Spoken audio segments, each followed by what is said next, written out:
Very good afternoon to all. I'm G.V. Rao, Chairman, CSR Expert Committee, Bangalore Chamber of Industry and Commerce, BCIC, and CSR Director of Volvo Group. On behalf of BCIC, CSR Expert Committee and Management Committee, and along with my co-chair, Mrs. Richa, we extend a very warm welcome to Mr. Prabhakar, Deputy Conservator of Forests, Bannerghatta National Park, who is our guest of honor and speaker for today's session.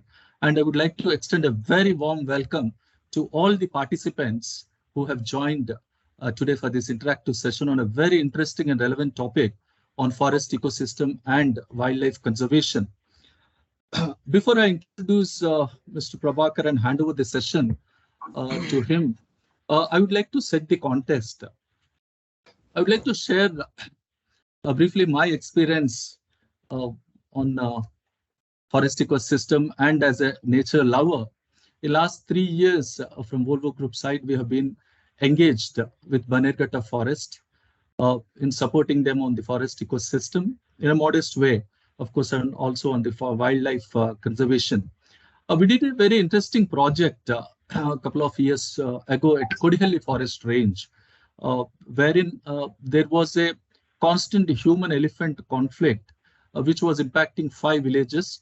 They are under constant threat of the raids from the wild elephants. So there was a request from the earlier DCF and also the forest range officer extended a request to Volvo Group on the support in creating an elephant-proof trench. So this was a very interesting project because this the Satyamangalam forest corridor, which passes through Kodihalli forest range, adjacent these 5 villages were there. And these were the elephants were straying into the habitation area. So we have created a 3-kilometer long elephant-proof trench. The trench is about 3 meter by 3 meter, 3 meter wide by 3 meter depth, meaning 10 feet width by 10 feet depth, so that an elephant cannot cross this. And we worked very closely with the Bannerghatta Forest, the team in creating this, which has prevented the elephants, straying into the villages and thereby facilitated the cultivation of close to around 2,000 acres of land and also avoided the human-elephant conflict. This was the time where we were very closely associated, and subsequently we had multiple rounds of the support to the forest ecosystem in Bannerghatta. We did cleanliness drives in Bilakil Forest, and recently after Mr. Prabhakar has taken over in Swarnamukhi temple area, we did a cleanliness drive primarily to clear the forest with from the forest from the plastic as well as from the bottles and other things.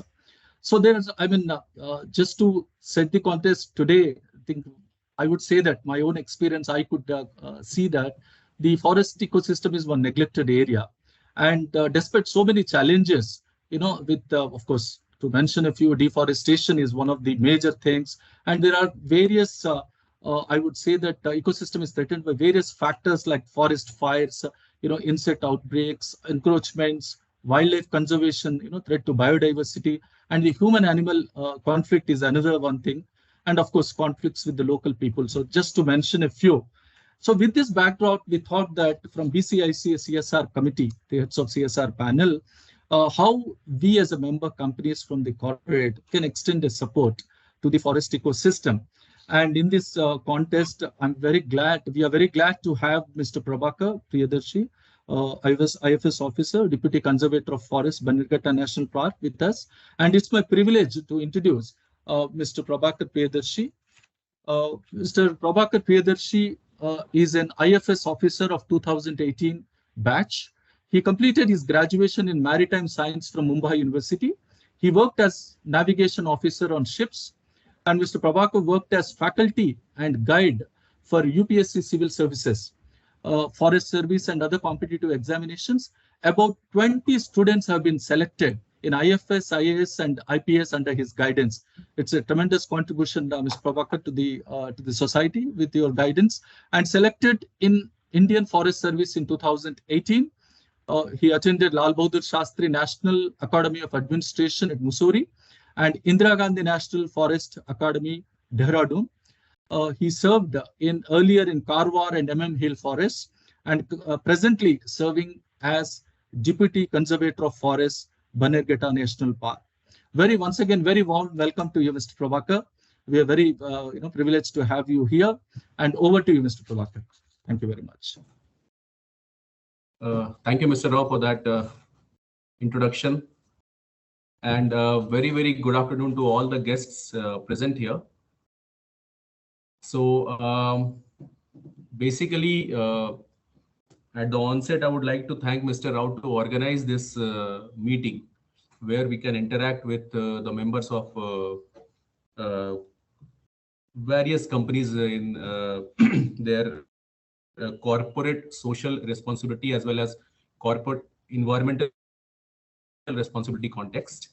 To put it very briefly, nearly at present 24% of the area, entire geographical area of India is under forest and tree cover, and our target is to take it to about 1/3, that translates to 33%.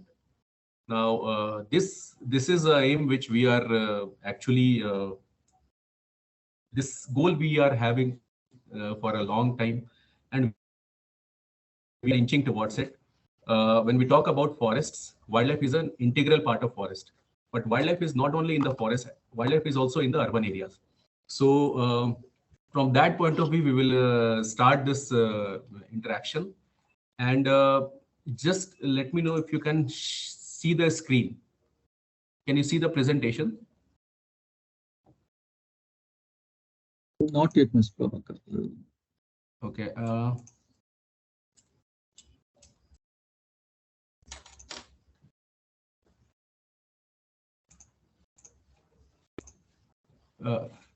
Can you see the presentation now? Yes, Mr. Prabhakar. It has come. Okay. So yeah, I believe it is. You can put in a slideshow, Mr. Prabhakar. It will get enlarged. Yeah, it's okay now, right? Yeah. Please go ahead. Yeah. So we'll discuss about Bannerghatta National Park and the challenges we are facing here. As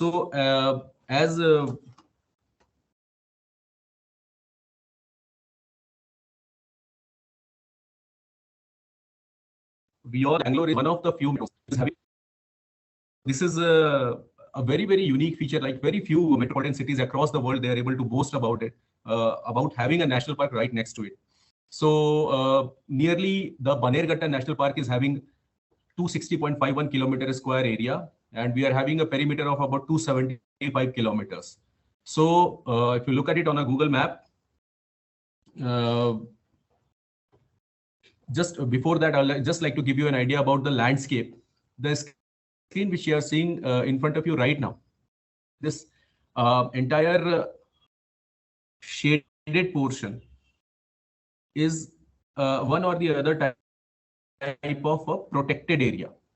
So, for example, this is the Bangalore city, which you can see the cursor on the screen. This is the Bangalore city right on the eastern part of the slide, northeastern part. Just below it, we are having Bannerghatta National Park. Now, if you see the entire landscape, right? Mr. Prabhakar, sorry to interrupt you. I think it is only displaying the first slide. If you can just move to the second slide, please. It is, for me, it's showing the first slide. Now, is it okay now? Richa, is it showing? No, not yet. It's the first slide, Mr. It does not change the slide, Mr. Prabhakar. It's showing that first slide, breathing for Bangalore. Now it has moved. Yes, now it has changed. Yeah. Is it okay now? Yes, now we can see. Yeah, this is good. Yeah. Please just go ahead. Yeah. Can you see the next slide now?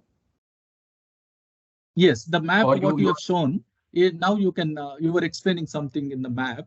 Now we can see the map. Yeah. Okay. So I'll just do one thing. I'll just keep it on like this only. Okay. If I'm putting it on slideshow, it's not moving forward. Oh yeah. No issues. This is fine. This is fine. So this is good to go, right? Yes, this is good to go. Yeah.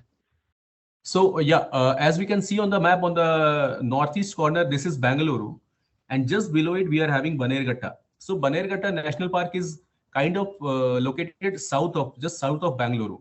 Now, this yellow portion you are seeing on the map, which is kind of going all the way towards the western side of the map, this falls under Tamil Nadu state.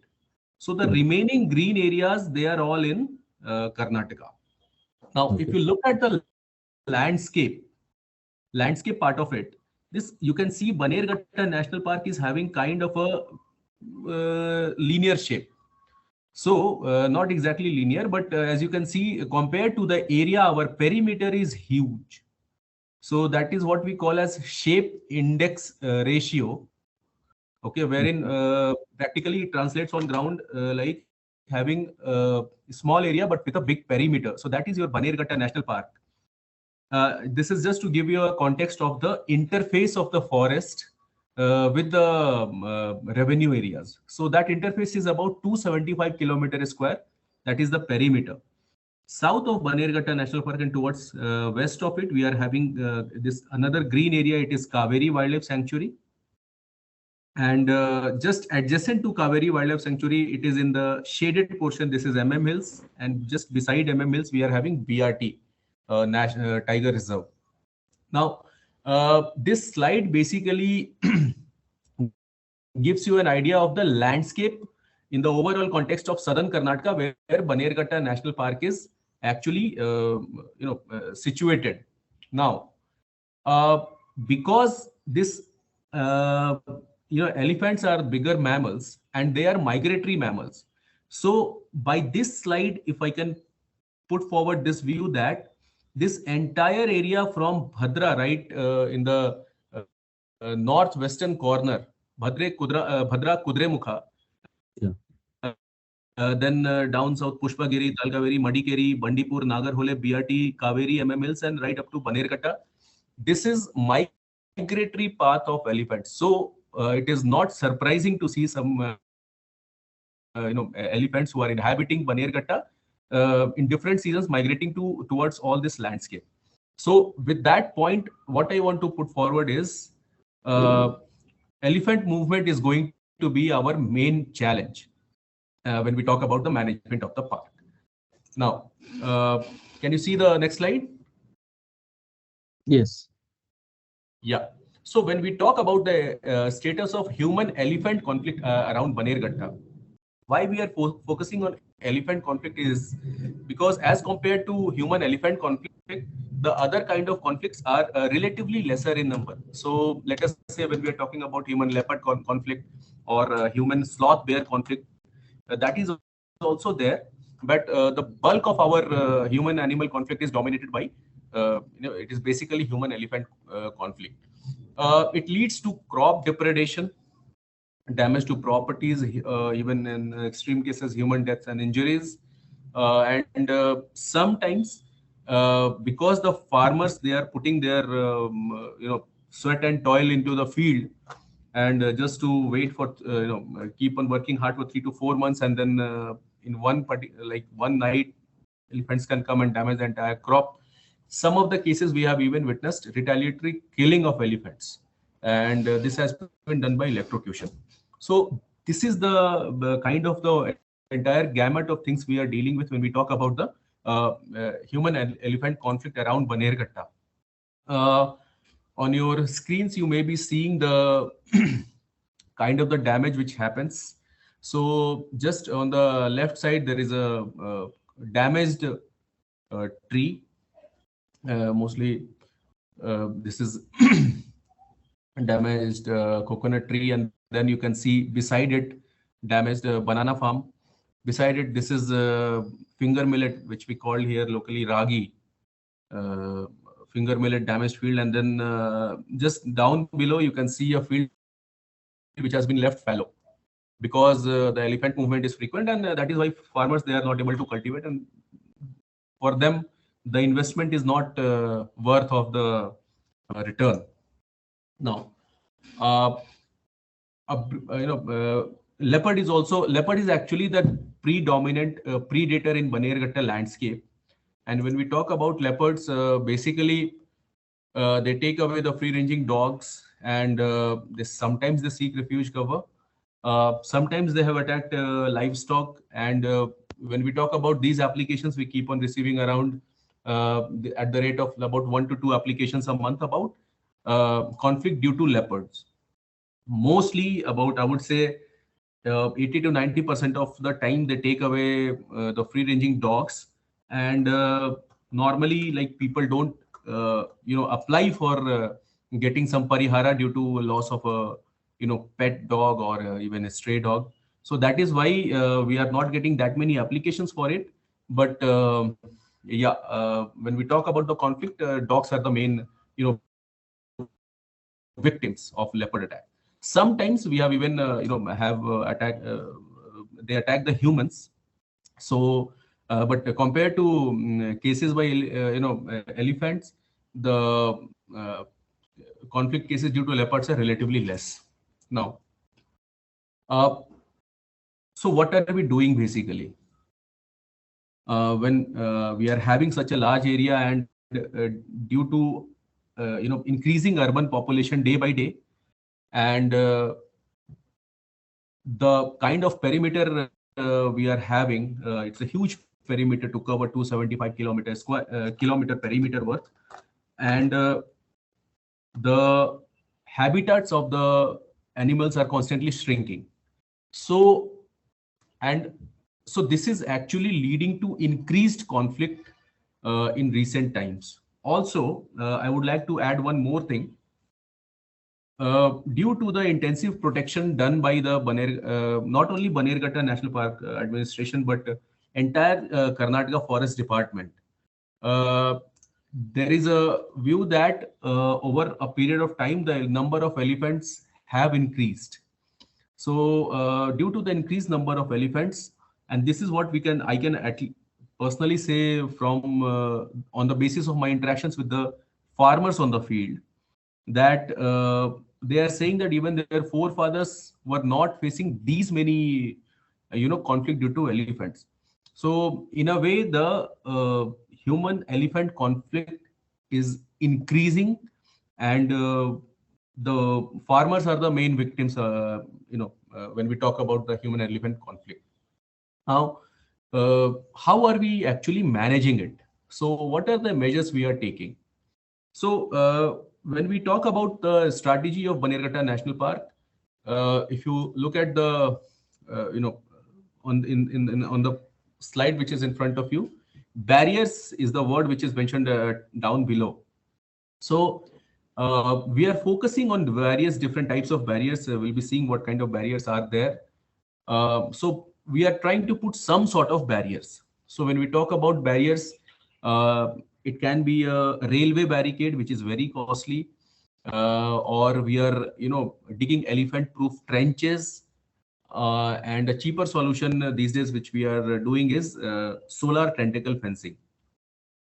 Also, the farmers which are having RTC and they are having their farms next to the forest area, we are giving some subsidy to them, about 50% of the subsidy so that they can put solar fencing in their fields. We are distributing crackers, and the backbone of this entire elephant issue management is our staff, which are the people who respond at the first call on the field. So these are our forest guards, DRFOs, our watchers, and led by the range officer on a range level. So these are like basically the team which are responsible for rapidly responding to such cases. For any crop damage or other kinds of damage, we are giving compensation. Like overall, it's all online now. So eParihara is the app through which we are doing. And also when it is a cropping season, and when the issue due to elephants is increasing when the ragi is already kind of ripe, then we are employing some extra people, so that we call elephant anti-depredation squad, to drive back the elephants into forests. When we look at the entire landscape from the point of view of the area which we are managing, as I mentioned, this slide gives you an idea about the total boundaries as well as the barriers. Now,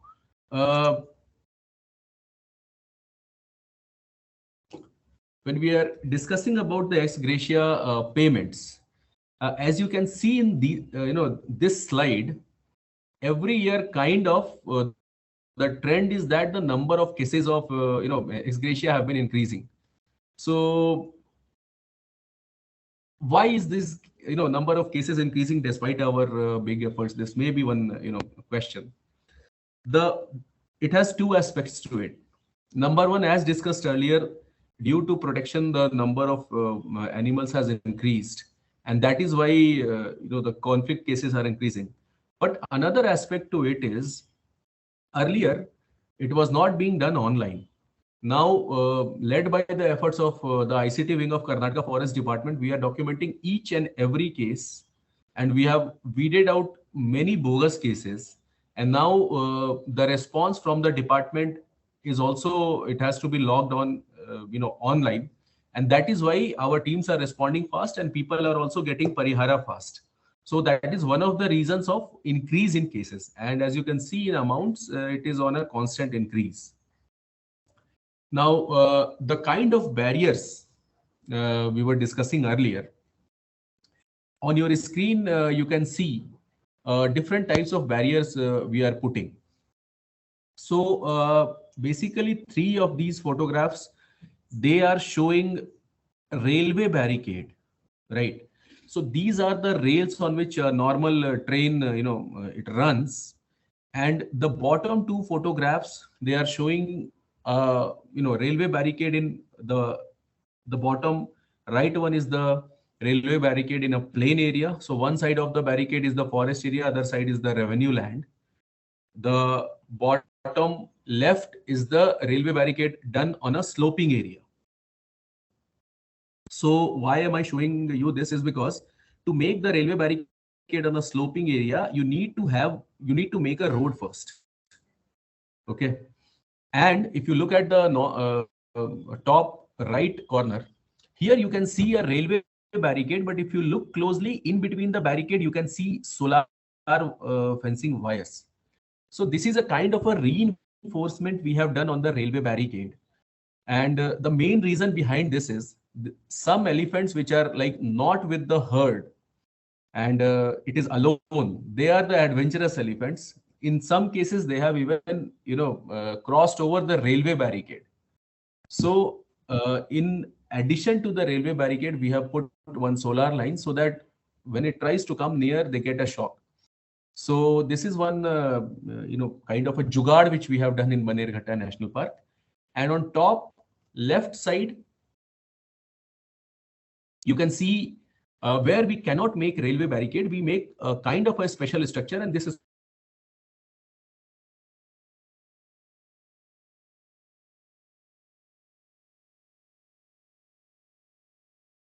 Hello. We can't hear you, Mr. Prabhakar.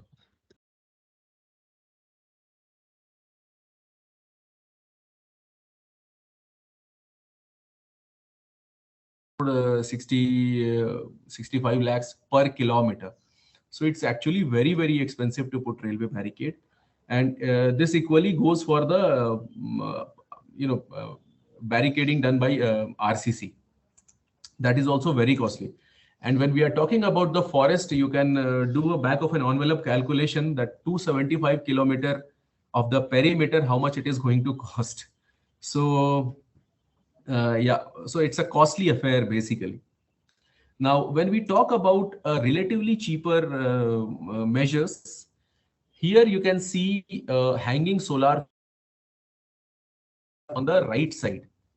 So as you can see on the bottom photograph, solar, the wires which are having current in them, they are charged by solar and they are freely hanging from the top. So this is the latest what we are doing to control the elephants from straying to the revenue areas, the hanging solar wires. So these all wires are having about 9 to 10 volt of potential in them. So whenever a group of elephants they go near, they get a shock, and this is kind of a mild shock to them, and it does the job of driving away the elephants towards the forest again. So they don't want to, just again touch the hanging solar fence because they are afraid of the shock. Now, this is the latest what we are doing. And if you can see at the bottom photograph, the left photograph, this is what is known as elephant-proof trench. Now, as you are looking at this photograph of the left one of the elephant-proof trench, as you can see, it's a trench done to prevent the elephant from crossing from one side to the other side.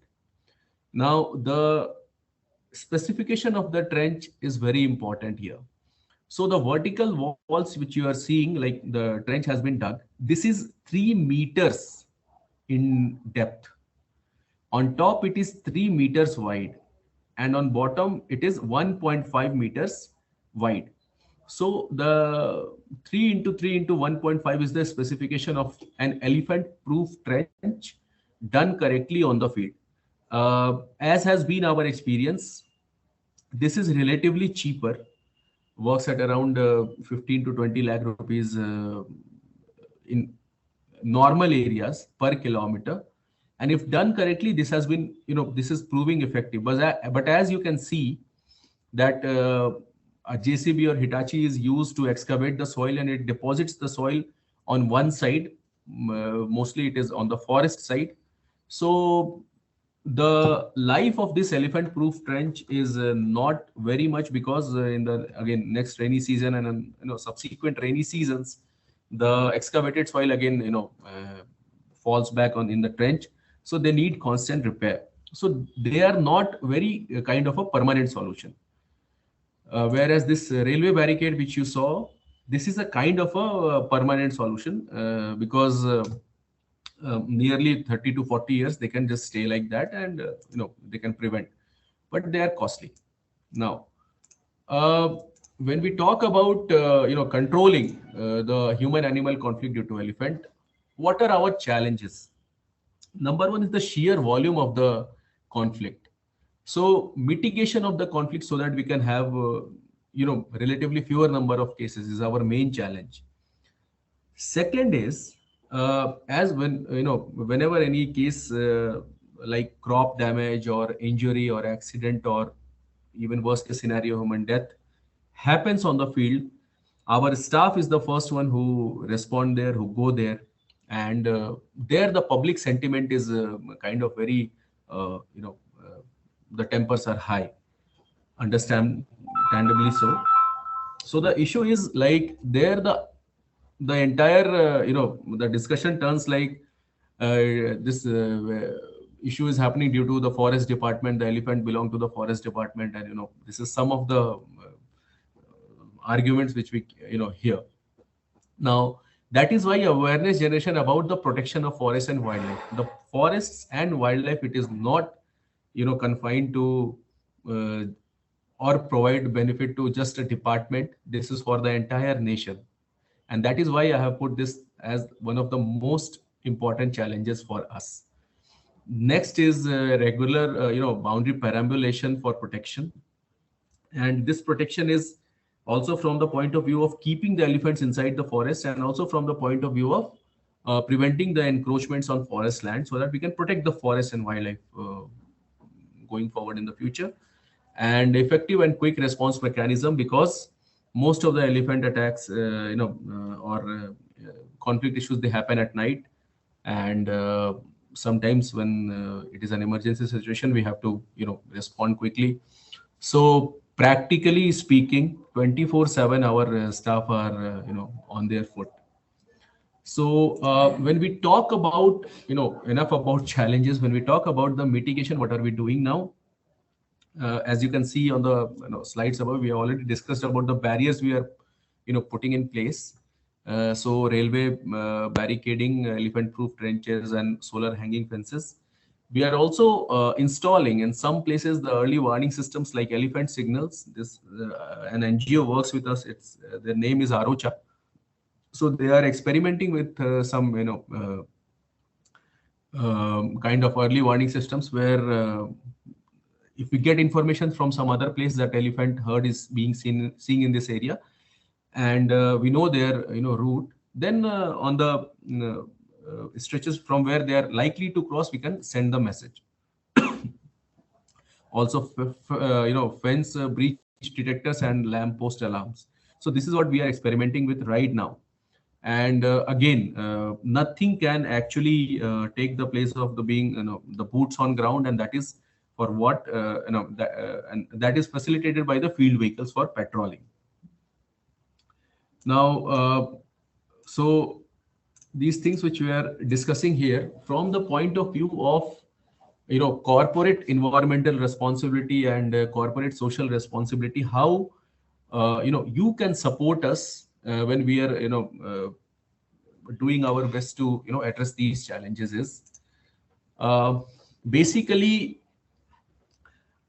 if you talk about the if you, as a national park manager, if you ask what do I need, right, then my response to you would be, number one, manpower.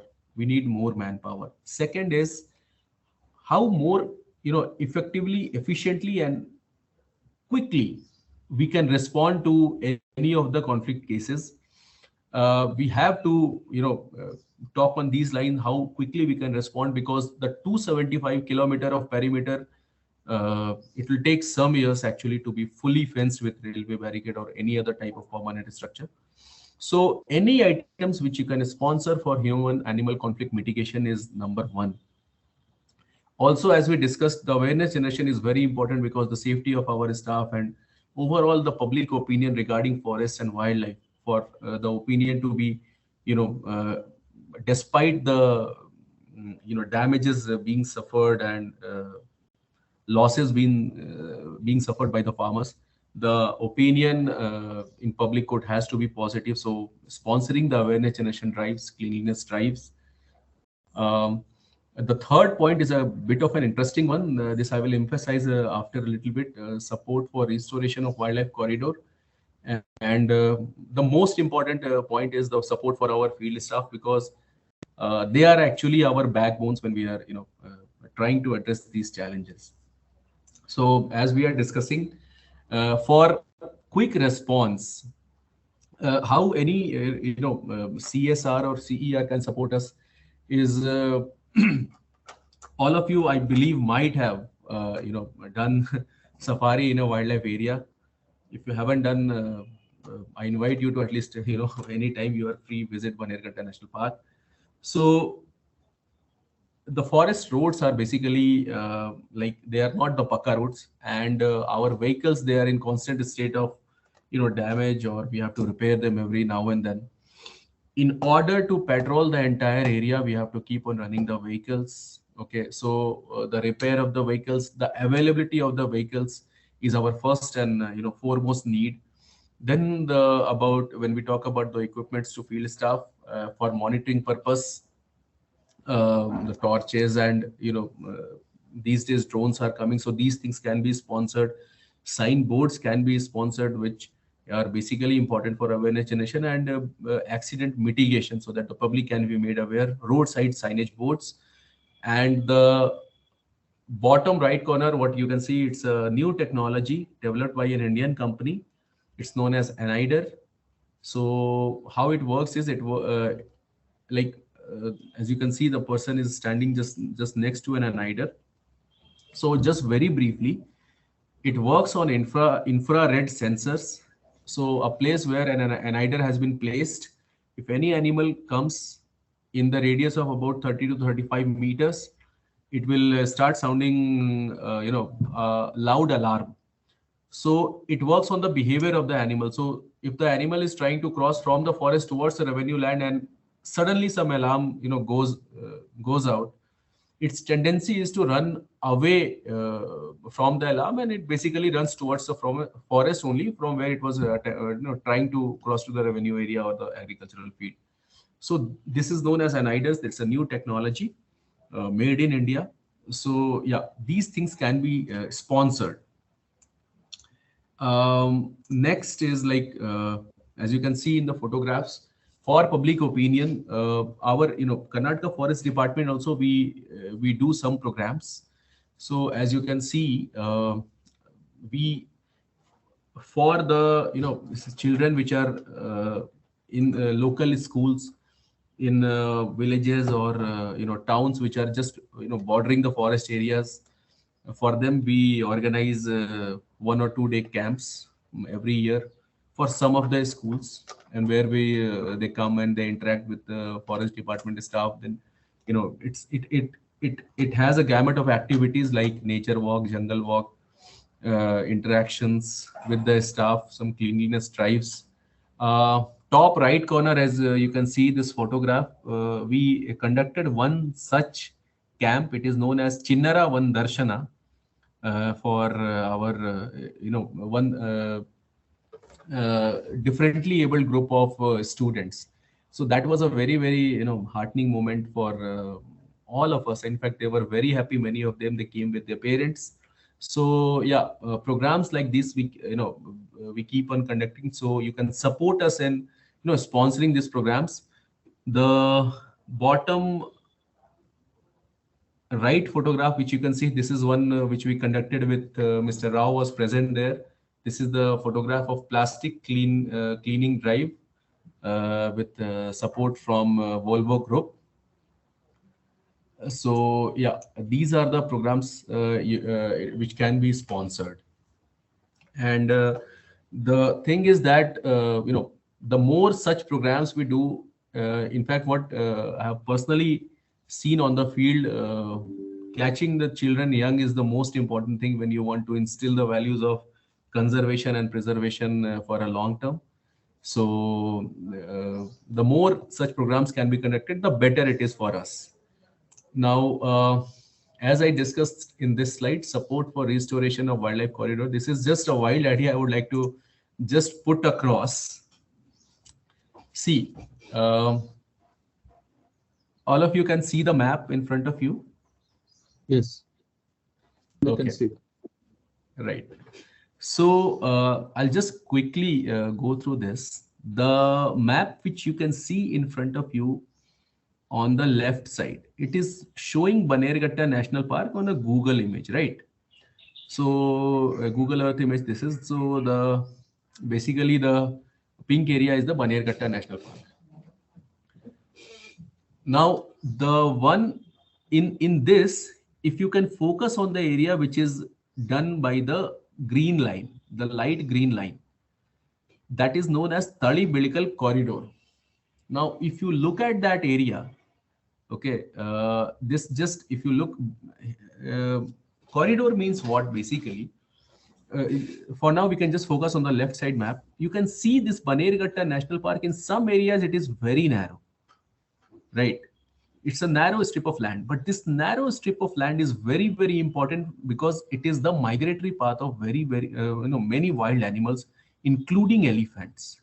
So the point is, if we, let us say, this very narrow strip of land, if due to some reason this land is converted into an urban area or disforested, then the people who will be inhabiting in these areas, they will be constantly facing elephant issues, because in the genetic memory of the elephants, the same route has been imprinted, because they follow the herd system and they follow the same routes to migrate, and they have been doing it for generations. Now, that is why the corridors are very important to be maintained. Now, this green area, as you can see, now you can see it on the right side.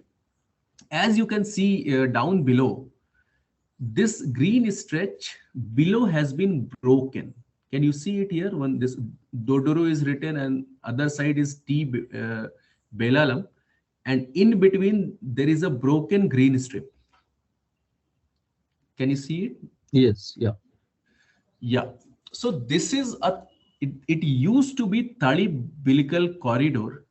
This side of it is this, beside this gray line is Tamil Nadu. This side of it is Tamil Nadu, and the left side of the gray line is Karnataka.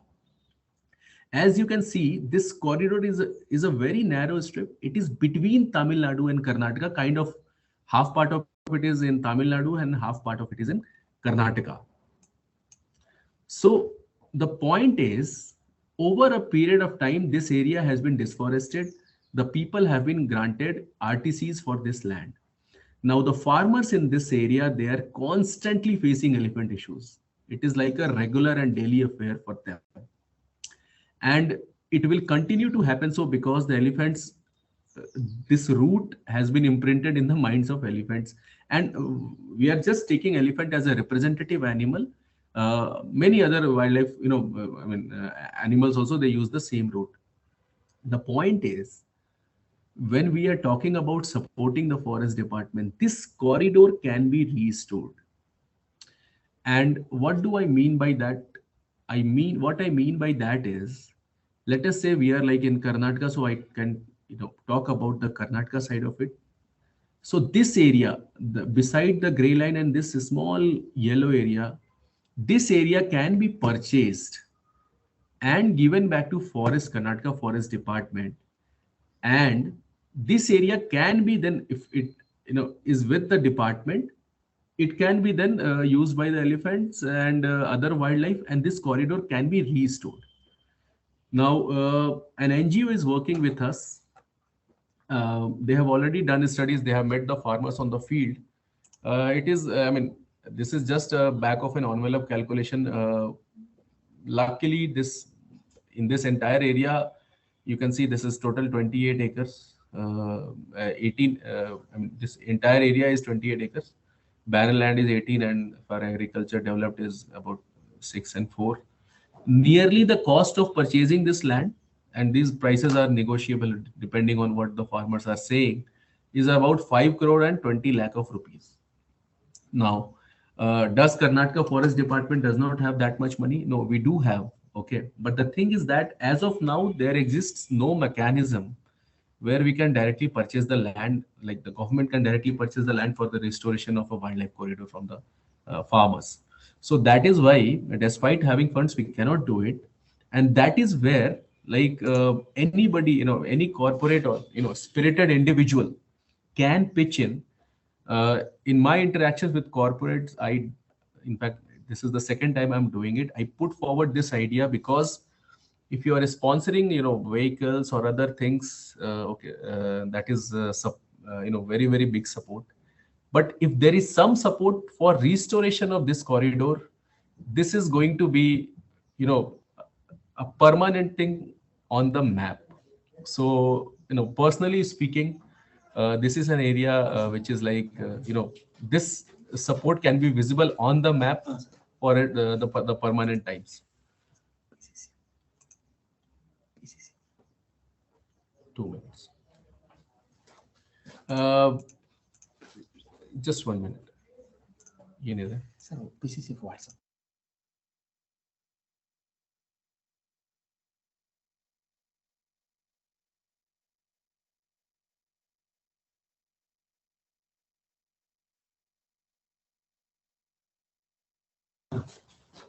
Yeah. Am I audible, Mr. Rao? Yes. Okay. You're audible, Mr. Prabhakar. Please go ahead. Yeah. So yeah, this is just a wide idea I wanted to put across this August gathering. Now, the final point is supporting our field staff. If you talk to our field staff, they are like the most dedicated people I have seen in my entire career, and this is my third job. Day and night, they walk in the forests in the most arduous of conditions, and we do face actually accidents, right? So their demands or needs are very modest. So you can sponsor uniforms for them, shoes for them, caps, jerkins, and mostly they are contractual staff. So the insurance cover and other things are not like permanent staff. So you can sponsor their medical and accidental insurance. You can even support their children's education. So with this, I would just, with heavy heart, put across that on 7th of this month, this very month, November, we lost our one of our most dedicated watchers. He was trampled by a wild elephant while he was in the process of driving away the elephants. So any support for his family is welcome.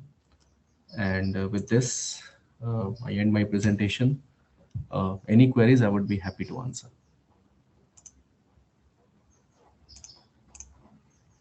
Thank you very much, Mr. Prabhakar. I open the floor for the question and answer session. Please feel free to ask your questions or any clarifications which you need.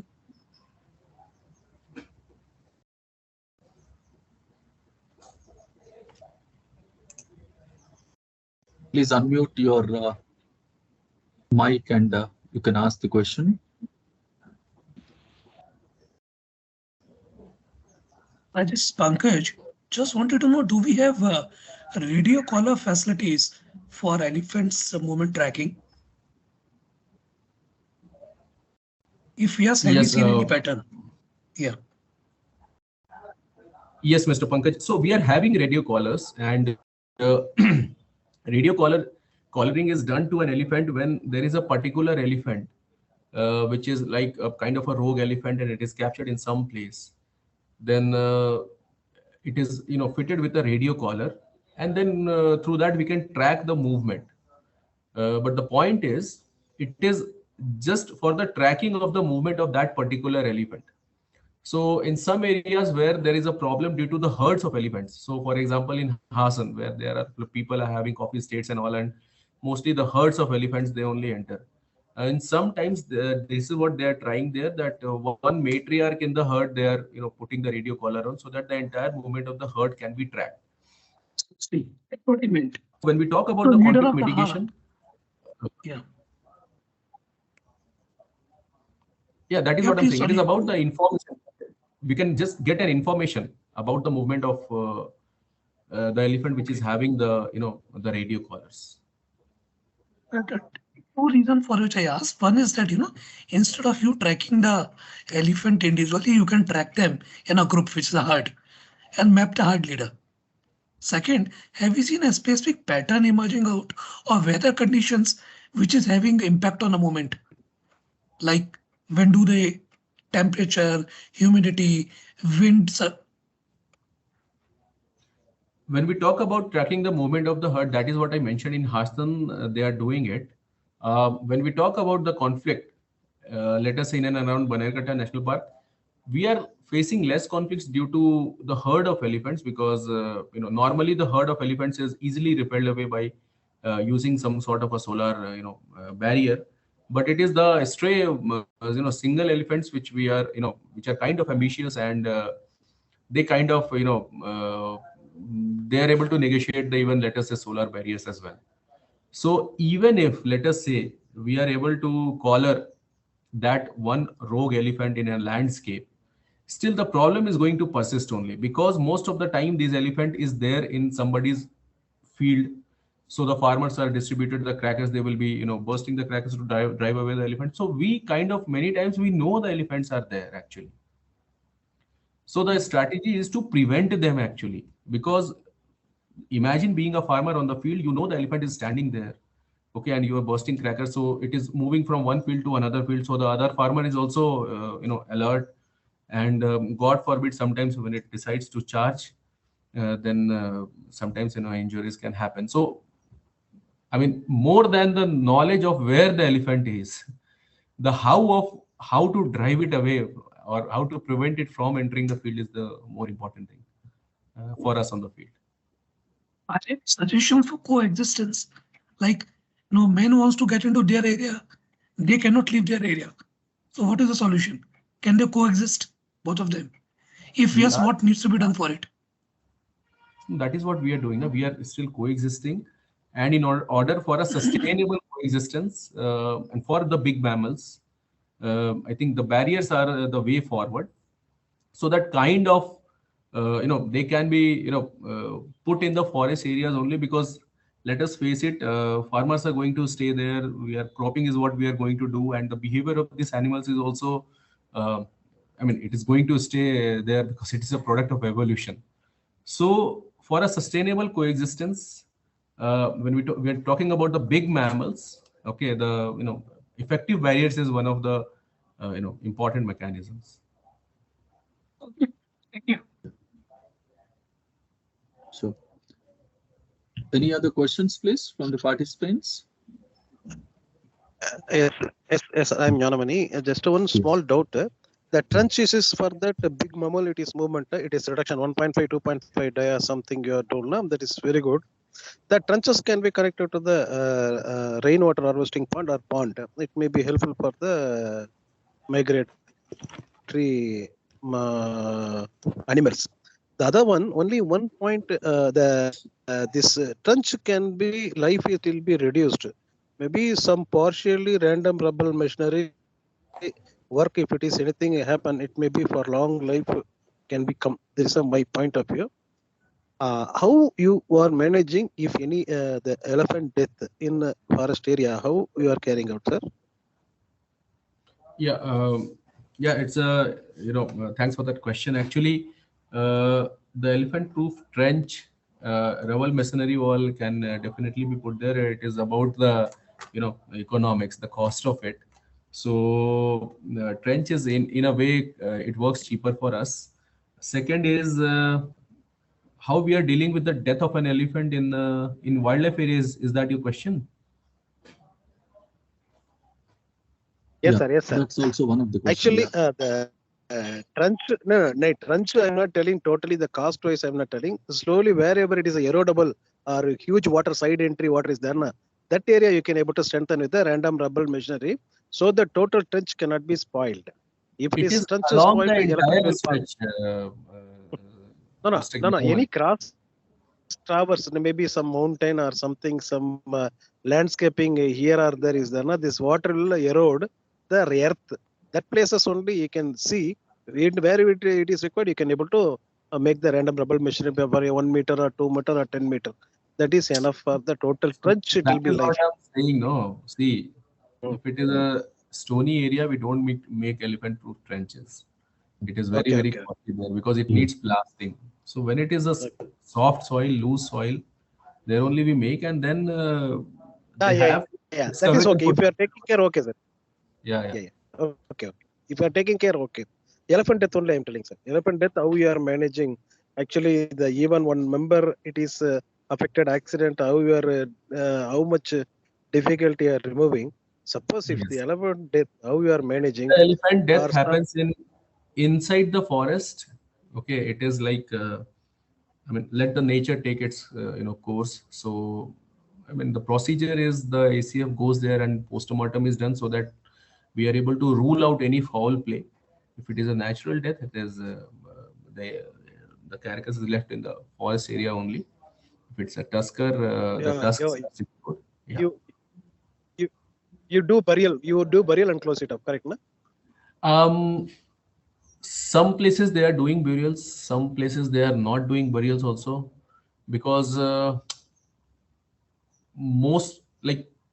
mostly we just let the nature take its course. So you can just imagine it like this: if an elephant dies in any forest anywhere where there is no human presence, then the body is eaten by some other animals, right? It becomes a part of the food chain only. So if you just let it be in the forest, it is good for some other animals. Yeah. Okay. Hi. Just one question from my side, Mr. Prabhakar. Sorry, yes, is there any follow-up clarification on the previous one? Hello? Yes, sir. Actually, that is the only thing. That is two things I clarify. No problem. Thank you. Thank you, sir. Thank you, Pankaj. Thanks. Thank you. So one question from my side, Mr. Prabhakar. When we look at the water bodies within the forest area, of course, this year we have adequate rains and all. But normally elephants need huge quantities of water. How do you see the availability of water? I mean, the scarcity of water is also impacting the elephants to sometimes stray into the human habitation. And do you also think that there is a need of any support for desilting of some of these water bodies or lakes so that, when the rain happens from the catchment areas and all, the adequate water is also stored? I also heard some time back that because water also flows because there are a lot of slopes which are there in the forest, and elephants have to travel a lot with this. So is there anything like a small check dam or something which is made on these slopes? Will they also help not only elephants, the other wild animals, particularly from the availability of water standpoint? Thanks for this question, Mr. Rao. Yeah. When we talk about the availability of water, there are 226 water bodies inside Bannerghatta National Park as of now, and they are well distributed through all the 4 ranges. So regarding the availability of water, like our predecessors have done a great job, and as a result, now if you talk to some old timers and if you look at some old photographs, right now there is a much more greenery as compared to about 20 or 30 years back in Bannerghatta National Park. So to the extent that in some places where ecologically, it used to be a sparse vegetation and a scrub land, now it has turned into a green land. So kind of that we want to maintain the ecosystem intact. So water, availability of water, when we look about the reasons about the elephant straying out, the lack of availability of water in the forest is not a major reason right now. The cropping pattern actually is the major reason. So as you might be aware, ragi happens to be one of the crop preferred, favorite crop of the elephants. Now, in fact, here I would just like to mention one more idea. If in some way the farmers can be given a market support for a crop which is not preferred by the elephant, and then it is equally or more remunerative for the farmers to cultivate, then it's a kind of a win-win situation. So in Kannada there is a crop called Nune. They call Nune. It's a round crop. I don't know the exact English name about it. So in Kanakpura side, one NGO is trying to distribute the Nune seeds to them, and they are buying back the produce. So far what they have observed is, of course, it is not yet been tried on a large scale, that elephants are not preferring that crop. So to an extent, those farmers which are experimenting with that crop, the conflict is lesser in those areas. So kind of a combination of alternate cropping pattern and with marketing support, and where like you guys who can do it better than you guys. So yeah, that is one of the area where some intellectual some support also can be given. Okay, thanks, Mr. Prabhakar. Any last question from time perspective? Yes, Mr. Rao, this is Amisha. I had yes. one question. Yes, Amisha, please go ahead. Mr. Prabhakar, first of all, thank you very much for this elaborate presentation. It's very informative for somebody like me. I had one question, and again, I know that there may not be any easy or quick fix for something like an animal-human conflict, but and you also touched upon buying some land from the farmers, etc. But is there any sort of a plan or any thought process of rehabilitation of local communities and creating protected zones? So that there is, I mean, while you all are doing an excellent effort towards kind of minimizing eventualities, but is there any thought process or any actions that are happening in this direction? Definitely, ma'am. See, rehabilitation is easier said than done. So when you talk about rehabilitation, many times people have a home there, then they are having the land there, right?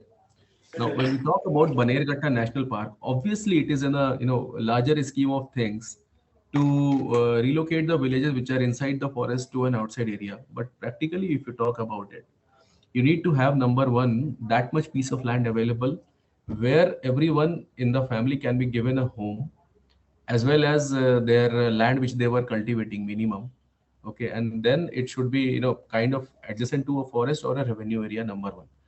Number two is for each and every one of them, you have to have a package which is attractive to them actually. So that is the second part of it. And the third is, this term called inertia, like the things how they have been going, let them go like that only. So yeah, I mean, also I have, this we also tried in Hills. People are having a connect with geography as well. So some of the villages we were working, maybe the overall total number of houses would be 50. Out of that, only 10 families will be actually living there. Rest others were in some other nearby cities.